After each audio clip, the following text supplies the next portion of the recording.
Alright guys, so in order to kind of understand what Professor T was saying about limit proofs, there are two really important concepts that I hope you guys understand. The first one is going to be how to visualize what Professor T is talking about with regard to the Archimedes lemma. So when it comes to a problem like this, the limit as n approaches infinity for 2 over n is equal to 0. I would recommend conceptualizing this as a number line, but not just any number line, because I know that Professor T did this in class.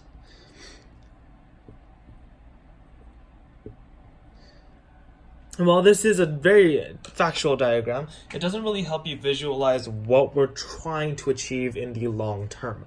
So instead of doing this number line, I recommend you imagine something like this. Let's assume that this end is our center.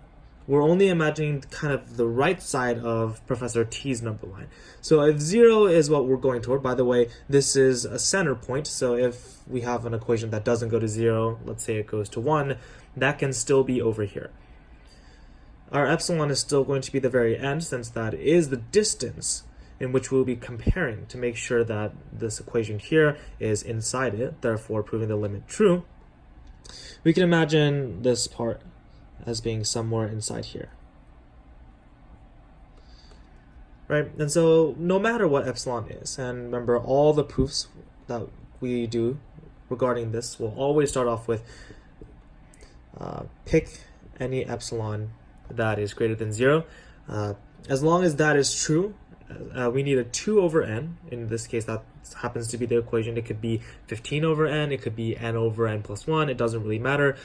It needs to be between the actual goal we're trying to achieve and epsilon, which is the range, the neighborhood boundary that we're setting.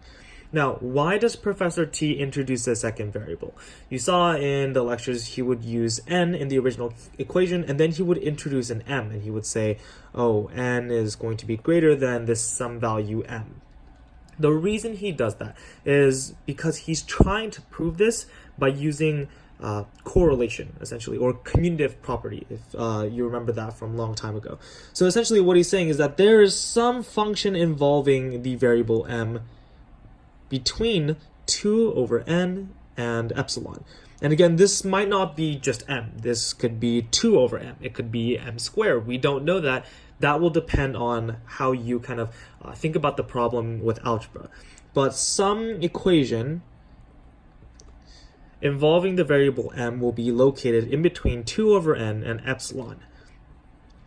Now what we're trying to prove is now not just the fact that 2 over n is less than epsilon, but the fact that f of m is less than epsilon.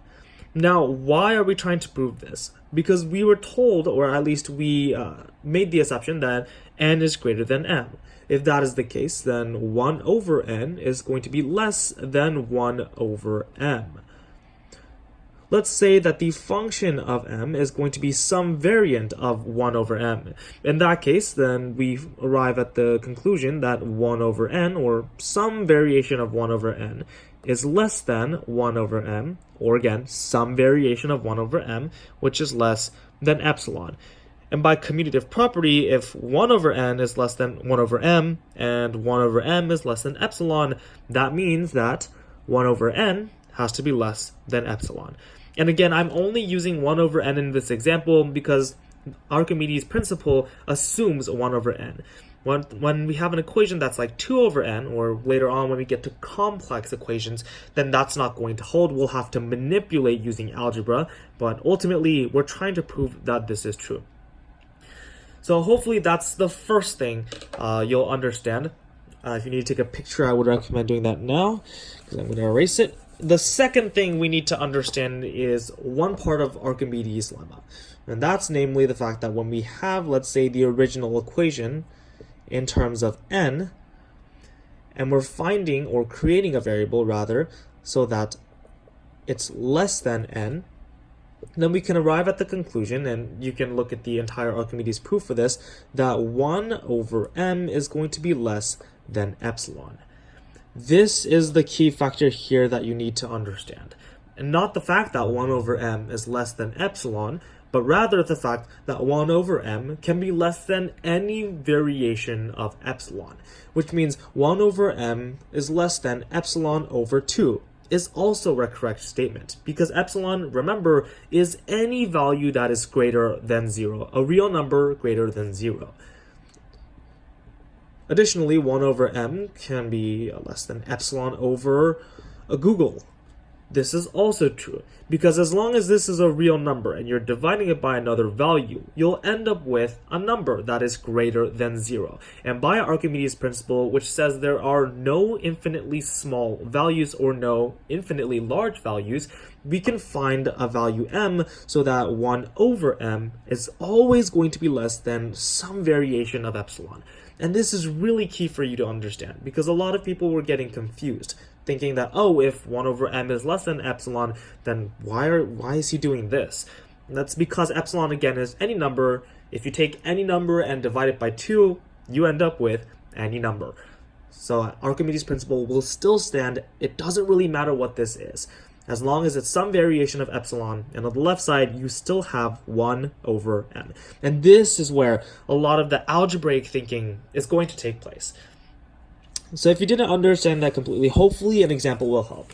Now, Professor T teaches it a little bit differently than what I write. He writes it a lot more formally. I'm just going to go through basically only the numbers you need. Hopefully you'll look at his lecture notes, his examples, and see how he wants you to write it. He told us in today's extra credit session that he will post a basically perfect scoring free response format for a question of this archetype. So make sure to reference that. This is only so that you understand the gist of what is going on. So let's begin with the easiest examples. There are 3 examples that I'm going to go through, by the way. The first one is going to be a constant over n. This is basically the easiest of any problem you could possibly get. The second type is going to be simple manipulation. This is going to be one in which we're not actually changing anything with regards to epsilon, but simply finding that the equation you're given is less than 1 over m inherently. And this is actually not even simple manipulation. You can just call this a simple logic problem. And the final one we're going to do is when the equation is not centered at 0. These are in order of difficulty, with 3 being the hardest. So we'll start with the first one. Let's assume that the limit as n approaches infinity of an equation, let's say 15 over n, is going to be equal to 0. Now we know this is true because we took pre-cal, we took calculus. So as n becomes an infinitely large number, eventually, yes, it will equal 0. But how can we prove this using Archimedes' principle? So there's going to be 2 steps in order to solve any Archimedes' principle limit proof problem. We're going to have essentially 2 sides. The first side is going to deal with comparing this equation to whatever m variable you have, and the right side is going to be dedicated to manipulating the m variable in order to compare it to epsilon. So let's go straight away and find out what exactly the original equation is supposed to be. Now, this one is centered at 0, so we're not going to be doing much. But when it's not centered at 0, you'll see that there needs to be some foundation of algebra in order to solve it. But let's still do the step because it is a good habit to get into. Because we're imagining that number line, with 0 being here and epsilon being here and 15 over n being here, we need to find the distance between this equation and 0, which in this case is wonderfully just 15 over n. Now we're going to introduce some variation of m that's going to be inside here. And how we're going to do that is by utilizing Archimedes' principle. We know that when we introduce a value, whatever n we have, we can simply provide a value that's smaller than that. It really doesn't matter. But what's important here is that we're introducing a second variable, m, so that 1 over m is going to be less than some variation of epsilon. Now, if the equation was just 1 over n, then this equation would be done. We would be finished. But unfortunately, it's 15 over n. And in order to prove that some function of m is going to be greater than 15 over n, we need to manipulate this part of the equation so that it's comparable to 15 over n. And when it comes to the constant over n or m or whatever variable you have, archetypes, this is the best way to do it. Whatever this constant is on top, just divide epsilon by that value. So instead of saying 1 over m is less than epsilon, we're going to say 1 over m is less than epsilon over 15. And if you remember what I said in the very beginning about things you would probably should memorize and understand, it doesn't matter if this is epsilon over 1 million, because 1 over m will still be less than that value. That's the beauty of Archimedes' principle, Archimedes' lemma. So let's say we have this value. Well, then let's solve for just epsilon, since what we're essentially going for is, again, 15 over n is less than epsilon. This might be something you want to write as a goal. This is what we ultimately want to achieve. So how are we going to get there? Well, since 1 over m is less than epsilon over 15, as we just created through algebraic notation, how can we isolate epsilon? Well, we can multiply each side by 15, which would give us 15 over m is less than epsilon. Well, that's great. Well, 15 over m looks a lot like 15 over n. And as we found out, n is greater than m. As a corollary, using, again, one simple algebra, 1 over n has to be less than 1 over m. Well, we can do even more algebra with this. Multiplying each side will still give us the same inequality symbol. Let's multiply by, 15. And we end up with the fact that 15 over n is less than 15 over m. And again, this was just based off what we introduced with n being greater than m, introducing that second variable. We ended with 15 over n has to be less than 15 over m.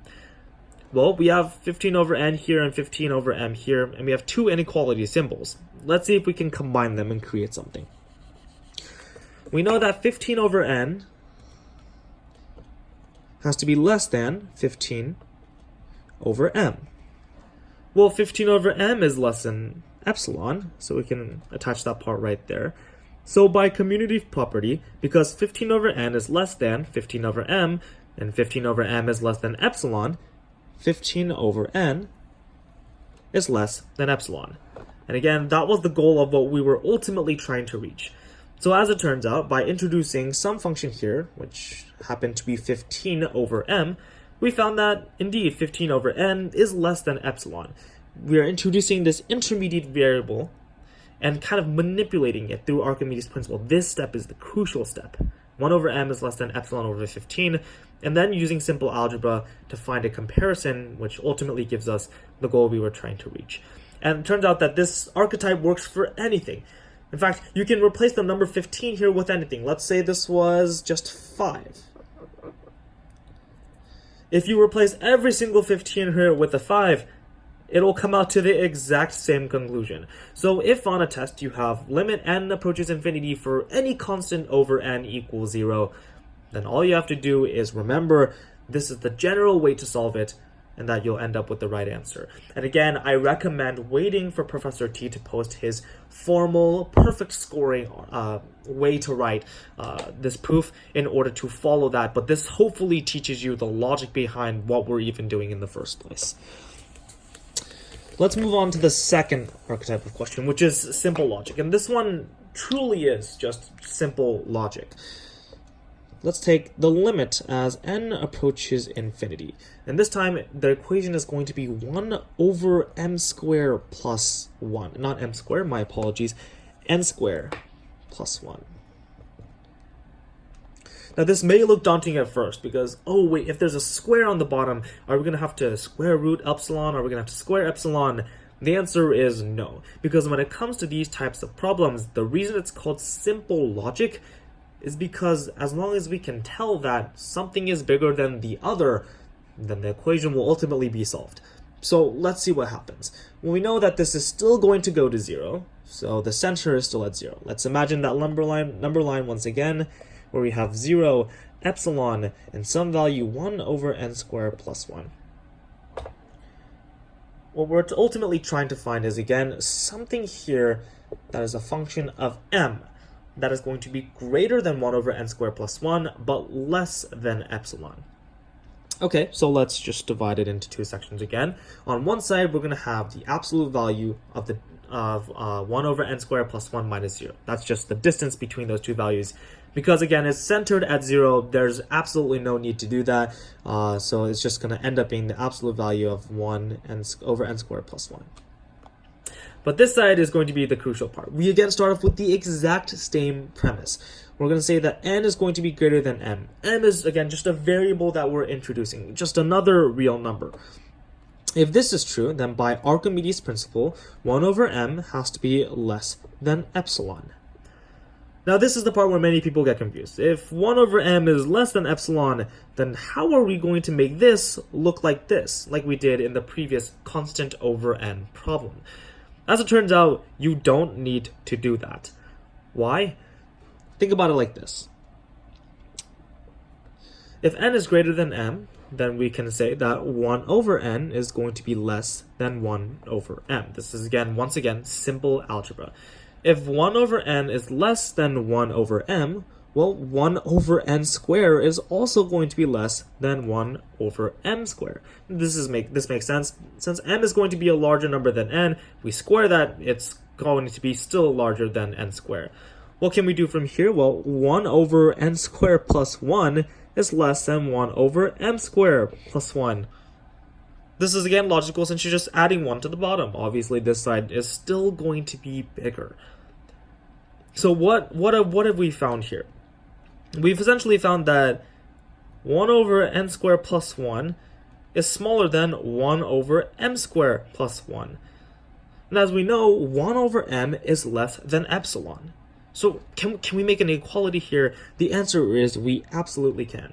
So we're going to start off with 1 over n squared plus 1, which is less than 1 over m squared plus 1. The question is, how can we somehow connect this with epsilon? As it turns out, we can do that really easily. Because whatever value m is, 1 over m is going to be bigger than 1 over m squared plus 1. This obviously makes sense. And if m is, say, 2, 2 squared plus 1 is going to be equal to 5. 1 over 5 is going to be less than 1 over 2. Because the denominator is inherently bigger for m squared plus 1 compared to m, this will always be true. And because that's going to still be less than epsilon, by commutative property, once again, we end up with the conclusion that 1 over n squared plus 1 is less than epsilon, which is, again, the goal that we were trying to achieve. 1 over n squared plus 1 is less than epsilon. Why do I call this simple logic type problems? The reason for that is, again, we don't actually manipulate 1 over m is less than epsilon. We manipulate this part of the equation to arrive at an inequality which we can compare in the middle like this. This is why it's called a simple logic problem. And again, this is the way that I do it, but Professor T does a similar pattern. He just does it in a more formal method. But this is hopefully the underlying idea that you understand, so that when you're going through homework and other problems, it makes a little bit more intuitive sense. But let's go into the final problem. The final problem is admittedly a little bit harder than what we were dealing with. And the reason it's going to be harder is because it's not centered at 0. But again, this problem can be solved relatively easy as long as you understand the underlying principle. So let's take limit n approaches infinity. I don't know, let's say n squared over n squared plus 1. We know that this is going to converge to 1. If this part is infinitely big and this part is infinitely big, the plus 1 doesn't matter. It's infinity divided by infinity, or big number divided by big number, which is going to equal 1. So let's see what we can do from here. Well, quite simply, what we're going to do is a two-part division again.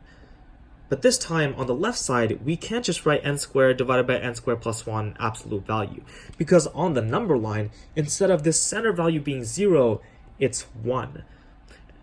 This n is still epsilon, and we want n squared over n squared plus 1 somewhere in the middle value. And again, we're finding something that deals with m that's going to be embedded in the middle here. So let's find the absolute value, the distance between these two values. Well, the distance between these two values, we're going to be writing a lot more on the left side this time, is the absolute value of 1 minus n squared over n squared plus 1. And truly, it doesn't matter if you do n squared over n squared plus 1 minus 1 or this way, because of the absolute value, it's still going to give you the exact same answer. So don't worry about which order you do it, although I do recommend putting the constant first because it makes your life a little bit easier. So how can we go from here? Well, this part is the part that requires for you to have some intuition when it comes to algebraic manipulation. In order to combine these two terms, all we have to do is create like denominators. So in order to create like denominators, we can simply say that 1 is equal to n squared plus 1 over n squared plus 1.